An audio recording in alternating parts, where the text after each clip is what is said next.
सिमरन,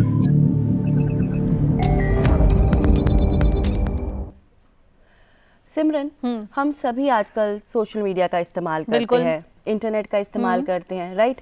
और हम सभी को, मतलब ज़्यादातर लोगों को जो है ना, इंटरनेट पे, सोशल मीडिया पे कुछ ना कुछ पोस्ट करने का ना बहुत शौक होता है। हाँ रतिका, तभी तो देखो आज हम सभी ना अपने मोबाइल फोन्स में इतने बिजी रहते हैं और उसमें इंटरनेट भी है। इस पर हम बहुत तरह के काम भी कर सकते हैं, चाहे पर्सनल हो, सोशल हो या कोई भी बिजनेस से जुड़ा हुआ काम हो। बिल्कुल। और ये जो पोस्ट हम करते हैं ना, तुम्हें पता है इतनी सारी पोस्ट करने के बाद जो इससे जुड़े खतरे हैं ना, वो भी बढ़ने लग जाते हैं। बिल्कुल। क्या होता है ना सिमरन, कभी कभार हम किसी के बहकावे में या गलती से या फिर किसी लालच में आकर कुछ ऐसा पोस्ट कर देते हैं जिसका, जो हमारे लिए ही सही नहीं होता और जिसका फायदा जो होता है वो साइबर क्रिमिनल्स उठाते हैं। बिल्कुल सही कह रही हो तुम रतिका। और क्योंकि दर्शकों हम नए साल में प्रवेश कर चुके हैं, इसलिए ये जानना तो बहुत ज़्यादा ज़रूरी होगा ना कि कौन से नए नए इमर्जिंग साइबर थ्रेट्स हैं साइबर स्पेस में, कैसे इनसे बचा जा सकता है। बिल्कुल। और ये जानकारी साझा करने के लिए आज हमारे साथ स्टूडियो में उपस्थित हैं doctor Deepak Kumar, digital forensic and cyber intelligent expert. आपका बहुत बहुत स्वागत है डीडी मॉर्निंग शो में। नमस्कार सर, बहुत बहुत स्वागत है आपका डीडी मॉर्निंग शो में। तो क्योंकि अब हम ये जो इमर्जिंग साइबर थ्रेट्स हैं साइबर स्पेस में, उनके बारे में बात कर रहे हैं, तो कौन कौन से अलग अलग तरीकों से साइबर क्रिमिनल्स जो हैं लोगों को फंसाने की कोशिश कर रहे हैं। राइट जी बिल्कुल। अक्सर हम देखते हैं, जैसा आपने बिल्कुल सही कहा कि मोबाइल एक ऐसा ज़रिया है लोगों से कनेक्ट होने के लिए, और हम सुबह उठते हैं मोबाइल से कनेक्ट होते हैं, चेक करते हैं क्या क्या है।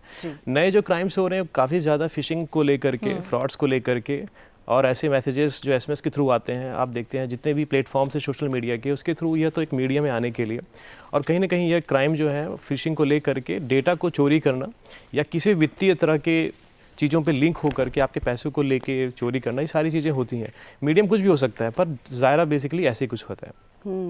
अच्छा, अक्सर क्या होता है ना, नौकरी की तलाश में हम लोग ऑनलाइन सर्च करते रहते हैं और ऑनलाइन से मिली जो जानकारी है उसे सच भी हम लोग मान लेते हैं, और आजकल हम सब वही वर्क फ्रॉम होम के लिए ऑप्शंस ढूंढते रहते हैं। तो कैसे पता चला जाए कि ये, कैसे पता लगाया जाए कि जो जॉब्स ऑनलाइन हमें दिखाई जा रही हैं वो जेन्युइन है भी या नहीं? बिल्कुल, देखिए सबसे पहली बात तो यह है कि जो भी जॉब है आपकी काबिलियत के अनुसार ही आपको मिलती है। कोई इंटरव्यू नहीं हो रहा है, आपसे पैसे की डिमांड की जा रही है। ये कहा जाता है कि जो जॉब है उसमें आपकी कुछ रिफंड फीस हैं, बस आपको पे करनी है, आपके इंटरव्यूज़ हो जाएंगे, ऑनलाइन हो जाएगा। और अक्सर ये प्लेटफॉर्म्स आप देख लीजिए, बड़े वेल नोन प्लेटफॉर्म्स है, यहाँ पर आती हैं और ऐसे एडवर्टीजमेंट्स आती हैं, और आपकी CV भी नहीं मांगी जाती, और कुछ पैसे की डिमांड करके they try to lure you.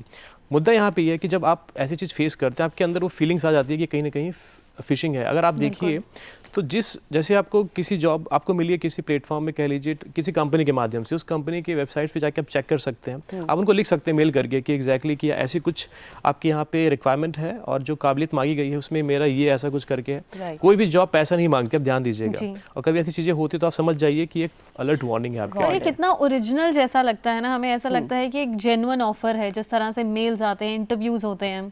Madam बिल्कुल, आजकल ना चैट AI का ज़माना, चैट GPT का ज़माना हो चुका है, AI का ज़माना हो चुका है। तो हैकर्स और जो क्रिमिनल्स हैं बेसिकली इतने शातिर हो चुके हैं कि आजकल वो भी इस प्लेटफॉर्म को यूज़ करके अंग्रेजी इतनी अच्छी तरह से मेंटेन कर लेते हैं कि यूज़र को पता नहीं होता कि गलतियां हैं। जैसे dear candidate you have selected for so and so, तो ऐसे आप समझेंगे प्रिय ग्राहक।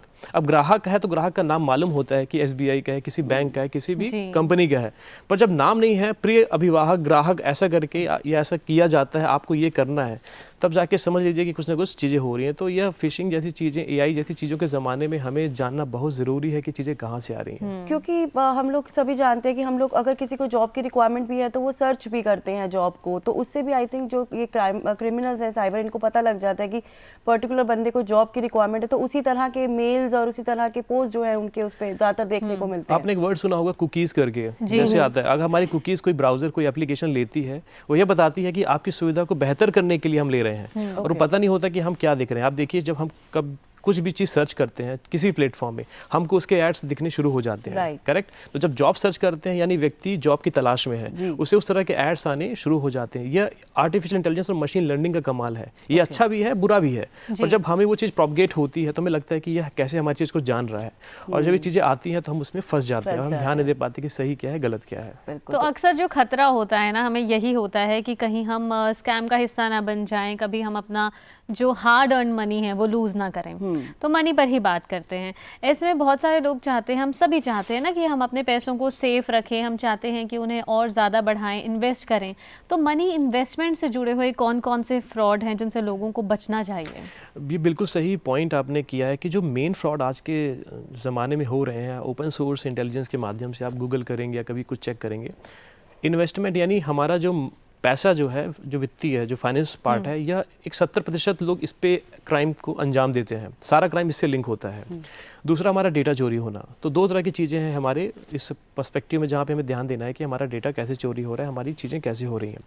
आपने कहा इन्वेस्टमेंट को लेकर के, क्या आप पैसे की तलाश में हैं? क्या आप घर में खाली बैठे हैं, वर्क फ्रॉम होम करना चाहते हैं? क्या आप जॉब की तलाश में हैं? या फिर आप गेम खेलिए, आप पैसे डबल कर लीजिए? मतलब कुछ ऐसी चीज़ें जिस पे ग्रीड है, लालच है, इस तरह की चीज़ें आती हैं और लोग इसमें चीज़ें जाते हैं, मतलब इसमें अपने आप को एनरोल कर लेते हैं। वो एप्लीकेशन भी हो सकता है मोबाइल के माध्यम से, इन्वेस्टमेंट के माध्यम से कोई ट्रेंडिंग चीज़ें लेने के लिए, जैसे कोई ट्रेड मार्केटिंग पे आपको चेक करना है, तो ऐसे वेबसाइट्स होती हैं, एप्लीकेशंस होती हैं जो अपडेट देती हैं कि आज मार्केट ऐसे जाने वाला है, आज जॉब ऐसे आने वाली है, कल किसी व्यक्ति ने, किसी ऑटो ड्राइवर ने इतने पैसे जीते, आप भी इसमें पैसे लगाइए। या कुछ ऐसे गेम्स है, तो आपको ऐसे लुभावने चीज़ें जब आती हैं, आकर्षित होती हैं, लोग जल्दी उसमें चले जाते हैं। और जब एड्स आती हैं तो लोग सोचते हैं कि यार ये कितना सही है। और तो हम जब सर कई बार उन पे रिव्यूज भी चेक करते हैं ना, तो बहुत अच्छे रिव्यूज भी होते हैं, हमें विश्वास हो जाता है। राइट, उसके अंदर बहुत पॉजिटिव रिव्यूज होते हैं कि मैंने इतने लाख जीत लिए या मुझे जॉब मिल गई। बिल्कुल। अब होता है क्या है, रिव्यूज़ रेटिंग्स आज के ज़माने में पैसों से भी क्रिएट की जा सकती है। आप गूगल प्ले स्टोर जैसे प्लेटफॉर्म भी ऐसे वेल नोन प्लेटफॉर्म्स हैं, क्योंकि इन चीज़ों पे आप देखिए ऑनलाइन जाकर के, आप वेबसाइट के नीचे और एप्लीकेशन के नीचे रेट और रिव्यूज़ में, जैसे अमेजॉन में आप चीज़ परचेज करते हैं तो कहीं ना कहीं आप देखते हैं कि रिव्यूज़ आते हैं, तो बिल्कुल, या फेक भी हो सकते हैं, होते भी हैं, आप चेक कीजिए कहाँ से क्या। That is very important aspect in this. बिल्कुल। अच्छा, अक्सर हम ये देखते हैं ना सिमरन, जब भी हम लोग कुछ सर्च कर रहे होते हैं तो कुछ ना कुछ लिंक्स आते हैं जिसको कहते हैं कि क्लिक करो तो लाखों का इनाम पाओ, या फिर ये अभी क्लिक करेंगे तो आपको इतना कैश प्राइज मिल जाएगा, ये डाउनलोड करो एप्लीकेशन तो आपको कैश प्राइज मिलेगा। क्या वाकई इन पे विश्वास करना चाहिए? बिल्कुल नहीं, मैं तो कहूँगा, क्योंकि एक्सपीरियंस ये कहता है कि कभी भी आपको सफलता के लिए मेहनत करनी पड़ती है। फ्री में अगर पैसे मिल जाएं तो फिर कितनी अच्छी बात है। लिंक पे क्लिक करने पे आपको पैसे तो नहीं, बट आप न्यूज़ में जरूर आ जाएंगे कि हाँ हम लुट गए। और आप कभी सोचते हैं, देखते हैं कि ना, कि कभी किसी व्यक्ति को बिना OTP शेयर किए उसका फ़ोन हैक हो गया, या फिर डेटा चोरी हो गया, या फिर पैसे कट गए। अक्सर ऐसा होता नहीं है। लिंक पे क्लिक करने के बाद जो वेबसाइट खुलती हैं, अक्सर वो हूबहू फिशिंग लिंक होती हैं। फिशिंग लिंक मतलब कि एक बहरूपी दिखेगा पूरा एग्जैक्टली ऐसा कुछ करके है, बैंकों का वेबसाइट दिखेगा, और फाइनली होता क्या है कि उस लिंक खुलने के बाद या तो आपसे कुछ डेटा मांगा जाता है, या आपका डेटा लेने के बाद, जिसे कहते हैं क्रेडेंशियल स्टफिंग, आपका डेटा चोरी करने के बाद फ्यूचर में आप बोलेंगे सर मैडम आपकी उम्र इतनी है तो आप जॉब की तलाश में, या कार का लोन है, या फलाना है। इस तरह से उनको ट्रेंड और आपका पैटर्न मालूम होता है। अच्छा, लोगों को कहीं ना कहीं क्यूरियोसिटी भी हो जाती है ना कि चलो एक बार क्लिक करके तो देख लेते हैं कि होता क्या है, आगे नेक्स्ट स्टेप होने क्या वाला है। यह व्यक्ति का तो एक कॉमन कंसर्न है, बिल्कुल, और लगता है कि हाँ ये है क्या। और जब हो जाता है तो हमें मालूम होना चाहिए कि कहीं ना कहीं वह सही नहीं है, वो डेटा हमारा कहीं ना कहीं जा रहा है, कुछ ना कुछ चीजें हो रही हैं। वेरी ट्रू जी, यानी ये जो इजी मनी वाला कॉन्सेप्ट है ना, बिल्कुल गलत है। बिल्कुल, ये 4 पिलर भी हैं। आप कह लीजिए जो फियर फैक्टर होता है, डर, ग्रीड कह लीजिए, या फिर लालच जिसे कहते हैं। एक कहते हैं लस्ट, जिसमें हम लगता है कि हम इस चीज में घुसे हुए हैं। तो कुछ ऐसे पैनिक फैक्टर, तो 4-5 पिलर्स हैं जो साइबर क्राइम को, इस तरह के क्राइम को अंजाम देते हैं। तो हमें ट्रस्ट तो है, बट वेरीफाई करना बहुत जरूरी है इन चीजों को लेकर के, कि चीजें आ कहाँ से रही हैं और हमें कैसे बचना है। और क्योंकि इतने अलग अलग तरह के साइबर थ्रेट्स हैं आसपास, साइबर क्राइम हो रहे हैं, और अभी लेटेस्ट हमने बहुत बार इसके बारे में अब सुना भी है और देख भी लिया है, डीप फेक। ये कितना खतरनाक है, इसके बारे में और बताइए। देखिए, सिंथेटिक कंटेंट जो हम एक टेक्नोलॉजी के माध्यम से डेवलप करते हैं, जिसे हम सिंथेटिक वीडियोस, ऑडियो कहते हैं, डीप फेक काफ़ी ज़्यादा कारगर है। आप समझिए किसी फोटो को मॉर्फ करना, जो एक कोई चित्र है उस पे चेहरा चेंज करके लोग ब्लैकमेल करते हैं, या फिर कुछ दैट इज आवाज बदल देते हैं। तो इस तरह के डीफेक ऑडियोज, डीफेक वीडियोस का जमाना आ चुका है, जहाँ पे टेक्नोलॉजी को यूज करके चीजें चेंज करते हैं। हमने हालांकि कुछ ऐसे केसेस भी देखे हैं जहाँ पे किसी व्यक्ति, अक्सर जो महिलाएं होती हैं, उनका चेंज करके दे ट्राई टू ब्लैकमेल। तो यह चीजें बहुत ज्यादा हो रही हैं, पर हमें इन चीजों पे तब हम जान सकते हैं, काफ़ी चीज़ें होती हैं वेरीफाई करने के लिए, कि उसकी आइज़ कैसी हैं, उसकी लिपसिंग कैसी है, वो क्या बोल रहा है, उसकी स्किन टोन कैसी है। तो यह फॉरेंसिक लेवल में साइबर क्राइम के माध्यम से स्टडी भी की जा सकती है, पर अवेयरनेस होना काफ़ी ज़रूरी है। जी जी जी, बिल्कुल। अब हम आजकल देख रहे हैं इतने सारे साइबर क्राइम्स हो रहे हैं, हर दिन हम एक नया साइबर क्राइम के बारे में सुनते हैं, तो उससे बचने के क्या सेफ्टी मेजर्स है? क्या हम अपने फ़ोन में कुछ इस तरह की सेटिंग्स कर दें कि जिससे कि हमें मतलब हम इसमें फंसी ना सकें, क्या किया जाए? देखिए, सबसे इम्पॉर्टेंट तो मैं कहूँगा कि कोई भी टूल्स टेक्नोलॉजी आपको इस चीज़ से बचा नहीं सकती है। आपका अवेयरनेस, आपका कॉमन सेंस ही आपको बचा सकता है। अगर आपको मालूम है कि आपने कुछ मेहनत नहीं की, आपको जॉब मिल गई, तो आप समझिए कि it's not a real thing. WhatsApp पे आता है कि आपका क्रेडिट स्कोर बढ़ गया है, व्हाट्सएप पे आता है कि आप लिंक पे क्लिक करके डेटा भेजिए, आपको किसी वेबसाइट के माध्यम से फीडबैक के लिए, सर्वे के लिए, रेटिंग के लिए, यूट्यूब पे जैसे लाइक स्कैम के लिए आता है कि लाइक कीजिए, आप पैसे कमाइए। इन चीज़ों पे ना करें, तो किसी भी लिंक पे क्लिक ना करें। पहला ऑप्शन तो ये है। फ़ोन पे कोई भी थर्ड पार्टी एप्लीकेशन इंस्टॉल ना करें। और सर, अपनी शिकायत हम कैसे दर्ज करवाएं अगर किसी के साथ साइबर क्राइम हो जाता है या ऐसा लगता है कि होने वाला है कुछ? बिल्कुल, भारत सरकार का एक हेल्पलाइन नंबर है फाइनेंशियल फ्रॉड के लिए 1930 और एक वेबसाइट भी है दैट इज़ कॉल्ड www.cybercrime.gov.in। इस पे अपनी शिकायत दर्ज करें। हैकर्स को मालूम होता है कि पैसे गोल्डन आवर में निकाल लिए जाते हैं। आप जितनी जल्दी शिकायत को दर्ज करते हैं कि हमारा पैसा फलाने जगह से ऐसा कटा है, यूपीआई डिटेल ये है, ट्रांजेक्शन डिटेल ये है, मैं दिल्ली से हूँ, कहाँ से हूँ, आप इन चीज़ों के बाद अगर प्रॉपरली रिपोर्ट करते हैं तो आपका अमाउंट फ्रीज कर लिया जाता है। वो पैसे किसी और जगह पे ट्रांजेक्ट नहीं होते हैं। तो ये this is a process. So I am repeating again 1930 and the website called www.cybercrime.gov.in। इस पे आप जरूर विजिट कीजिए। इस पे अवेयरनेस के कंटेंट भी हैं और helpline number that is the same thing.